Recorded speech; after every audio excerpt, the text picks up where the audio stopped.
Welcome back, ladies and gentlemen, to another Warhammer 40,000 battle report. Today we are going to be doing Orks versus Blood Angels. I think, unless my memory fails me, this is my debut battle report with the Orks since I've traded for them.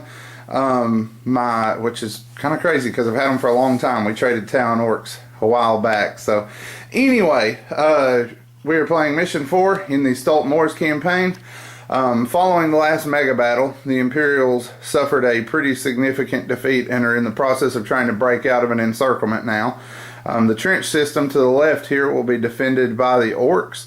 They are part of the encirclement ring, and the Blood Angels will be coming on from this edge of the table in an attempt to break out. They will be in this half. Hammer and Anvil deployment. We will be back in just a moment with army lists and walk you through what we got there. First up, we have the Blood Angels half. Josh is going to walk us down his list. So my Warlord is Chaplain with a jump pack, and for his Warlord trait we rolled Heroic Bearing, so everyone within 12 inches of him is fearless. My troops, I have two 5-man tactical squads with plasma guns in Razorbacks that are las cannon twin-link plasma gun, and a 10-man tactical squad with a flamer, a heavy flamer, a combi flamer, a power fist, veteran sergeant upgrade, and they have a rhino for a transport. Fast attacks, I have two identical assault squads with two melta-guns and a veteran sergeant with a power fist. And for my elites, I have a Furioso with a frag cannon and a heavy flamer, a Magna Grapple, he's in a drop pod with a Deathwind launcher, and 10 Death Company, they have jump packs, and one guy has a Thunderhammer and a bolter. And for my heavy supports, I have two Bell Predators with heavy bolter sponsons and dozer blades, and a Vindicator with a siege shield and overcharged engines. Alright, so that's the Blood Angels. This amalgamation of detritus is the Orc half of the battle. For my Warlord, I have a War Boss in Mega Armor. He has the Lucky Stick, Twin Shooter, Power Claw, what else? Attack Squig.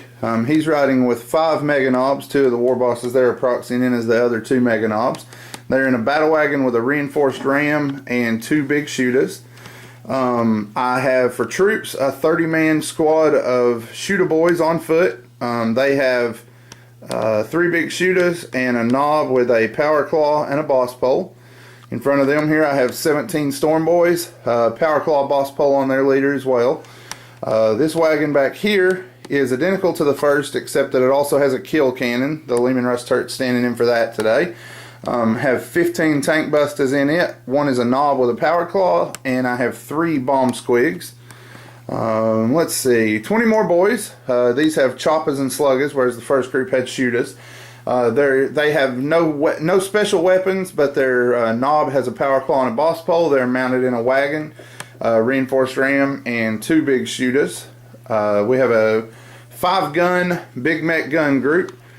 They have 5 smasher guns. The 2 Death Copters are standing as guns. I do not have my 4th and 5th gun yet. 20 crewmen and 5 ammo runts. And then I have a Daka Jet with Fly Boss and the 3rd Twin Link Super Shooter. So that is the Orc half. We will be back after deployment.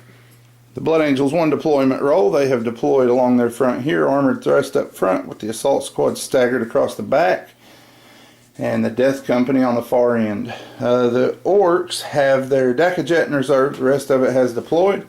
Got the big guns in the trench here. The boys here, Storm Boys stretched across the back. Tank Busters and the War Boss. Then we have the Shooter Boys stretched around the outside there.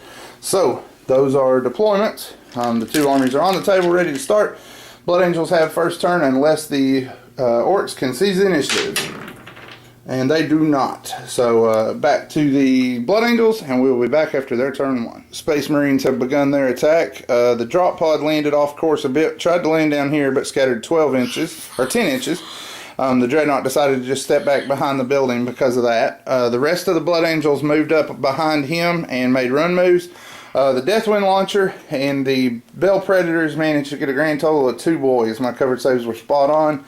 My Orcs are going to be teaching training seminars to my Tyranids on how to make a cover save. So that was Blood Angels turn 1. We will be back after the Orcs have responded. Orks have responded in a particularly orky fashion. Moved everything forward just a little bit. Fired into the Death Company and killed 3 of them, 4 of them, 3 of them. Three. So 3 Death Company died to big shoot of fire. Kind of cruddy luck there. The Smasher Guns rolled strength 6 against this squad in the middle. Rolled 5 hits after the grot rerolls for ammo runs, and killed 4 of the Marines. More fire down here. The kill cannon and big shooters killed 4 of these Marines. And the tank busters achieved glory hogs on the drop pod. So after turn 1, it's 2-0 in favor of the Orks. We will be back after the Blood Angels respond. Blood Angels answer with a general advance. Guys down here move up. Bell Predators move to the center and heave to on the Storm Boys. The Blood Angels did their part, but the Orks made almost every one of their cover saves. Lost 3 or 4 boys total. 4 boys total. Lost no boys down here. Vindicator moved over and fired on the boss's battle wagon. He did do the important part. He immobilized the battle wagon. Hit 2 boys, rolled 2 ones. So not much damage from the Blood Angels again this turn. Hopefully their dice will swing back here. But the Predators are doing their part, just making cover saves like crazy. So, Ork turn 2 about to begin. Ork turn 2 comes to an end. The Flyer came on and fired here, killed 1 Marine, rolled kind of poorly, and he made some good armor saves for once. The Storm Boys dogpiled. There are 2 Marines and 6 or 7 Storm Boys left after drawn combat. Called a wall this turn. Shooter Boys moved over here, ran, and destroyed this Bell Predator in the center. Cannon from the Tank Busters knocked 1 Death Company out after a poor scatter off of here. But the Tank Busters did wreck the Dreadnought, knock it down. The immobilized wagon over here, though, got the Mega Knobs out. They could not make the charge. So we're going to have to hope that thing rolls its bullets and beans roll this turn. We forgot to mention at the start of the game, and we forgot it till this last turn, the Imperials are in a supply crunch because they've been cut off for a while. So each unit, when it attempts to make a shot, has to roll a d6. If it rolls a 1, that turn and from then on it rolls snapshots only. So this Bell Predator is snap firing only, but that is the only unit. So it looks like my poor Mega Knobs are hoping for a 1 in 6 on this Vindicator to keep from being clobbered. That's where we're at after turn 2. The Orks have 5 points. We got 1 from the Dreadnought, 1 from the Bell Predator, and then the drop pod was actually worth 3, not 2, because I got 1 for First Blood, 1 for Glory Hogs, and 1 for the mission for Purge the Alien. I'm just now realizing, Josh, how bad I was at describing this mission. I didn't tell anything about it before we started. So we will probably use the magic of YouTube and shoot a post-game video to fix that, and you guys will know that we had to when you see this part. We will be back after the Blood Angels answer in the bottom of turn 3. Space Marine turn 3 has rolled to an end. The Death Company assaulted the boys here, killed about 15 of them. They passed with the squabble rule and killed 3 more of their own guys, so we got a handful of shooter boys left there. These guys made a charge with the big Mac guns. The Bell Predator tried to tank shock them, but they passed that check surprisingly. The Assault Marines, though, charged in and cleaned them up. Here we lost combat, only managed a couple of wounds, and he made his armor save. The Knob only killed 1 guy, so we lost 2 and then 3 more to combat resolution. Lost 2 Mega Knobs down here to the Vindicator's cannon, but did make our morale check. So going into Ork turn 3. Turn 3 has come to an end. The Blood Angels are going to go ahead and withdraw and back to their trench positions at that. The Storm Boys finished this last guy off. The Slugger Boys came out of their battle wagon and killed this Predator, and the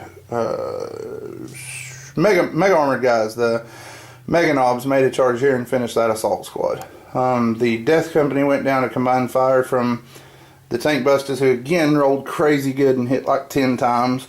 And the Shooter Boys picked 1 or 2 off as well. The Flyer moved over, strafed the Vindicator, and stunned it.